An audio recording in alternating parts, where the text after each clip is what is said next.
कालवन अरण्य कोई साधारण जंगल नहीं था। ये जंगल काले साल के पेड़ों, गहरी खाइयों और खून से सनी जमीन के लिए मशहूर था। यहाँ नियम सिर्फ एक था, जिसके पास ताकत वही राजा। इस जंगल पर राज करता था शेर महाबली। महाबली शेर सिर्फ ताकतवर नहीं था, वो निर्दयी भी था। उसकी दहाड़ से पेड़ों की पत्तियां झड़ जातीं और जानवरों के दिल कांप जाते। लेकिन अब शेर की भूख सिर्फ मांस की नहीं थी, उसे डर चाहिए था, सम्मान नहीं। शेर के हर फैसले के पीछे एक दिमाग काम करता था, लोमड़ी चतुली। वो मीठा बोलती, लेकिन हर शब्द में जहर होता। राजा, सीधे शिकार से जंगल नहीं चलता, डर फैलाना पड़ता है।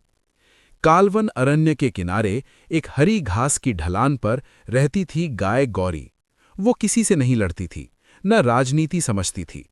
वो मानती थी जंगल में सब भाई बहन हैं।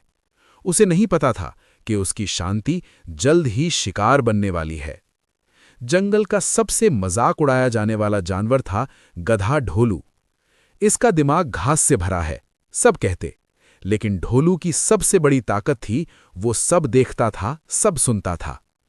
एक रात लोमड़ी चतुरी शेर के कान में फुसफुसाई, राजा, जंगल में आपकी दहशत कम हो रही है, कोई बड़ा शिकार चाहिए। शेर की आंखें चमक उठीं। कौन? लोमड़ी मुस्कुराई, गाय गौरी। अगले दिन लोमड़ी ने जंगल में अफवाह फैला दी कि गाय शेर के खिलाफ जानवरों को भड़का रही है। गधा ढोलो ने यह सुना, लेकिन चुप रहा। शेर ने दहाड़ लगाई, आज रात गाय को पकड़कर लाया जाए। पूरा जंगल सन्न। ढोलू ने देखा कि गाय निर्दोष है।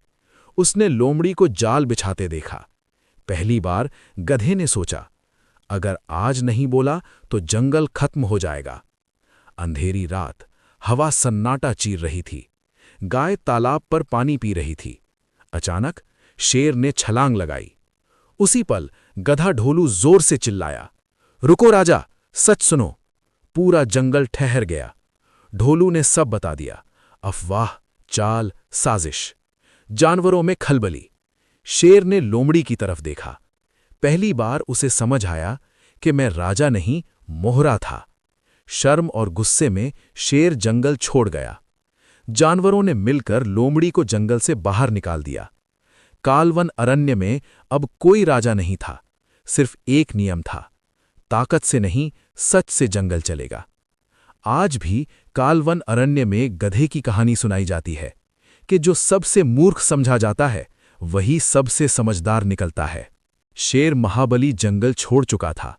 लोमड़ी अपमानित होकर भगा दी गई थी, लेकिन कालवन अरण्य शांत नहीं हुआ। डर की जगह अब अनिश्चितता ने ले ली थी। हर जानवर सोच रहा था कि अब जंगल कौन चलाएगा। गाय गौरी बच तो गई थी, लेकिन उसका जीवन बदल चुका था। कुछ जानवर फुसफुसाते, इसी की वजह से राजा गया। मासूम गौरी समझ नहीं पा रही थी कि सच बोलना भी कभी-कभी अपराध बन जाता है। गधा ढोलू पर नजरें।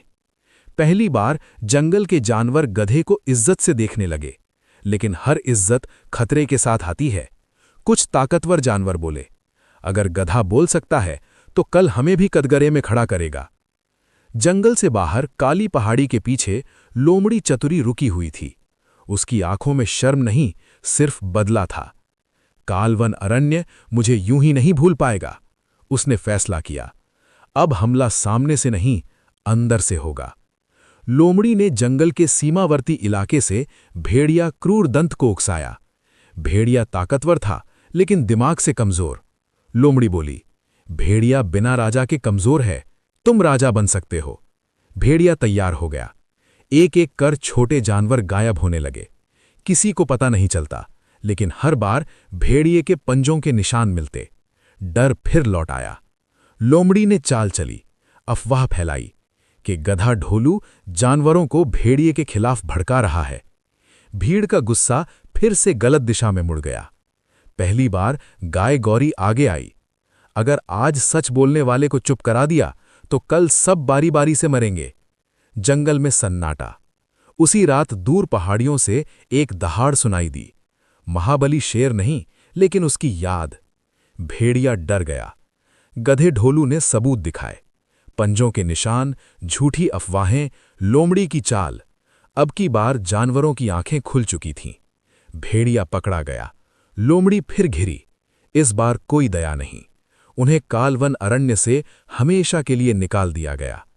जंगल ने तय किया, कोई राजा नहीं होगा, फैसले सब मिलकर होंगे।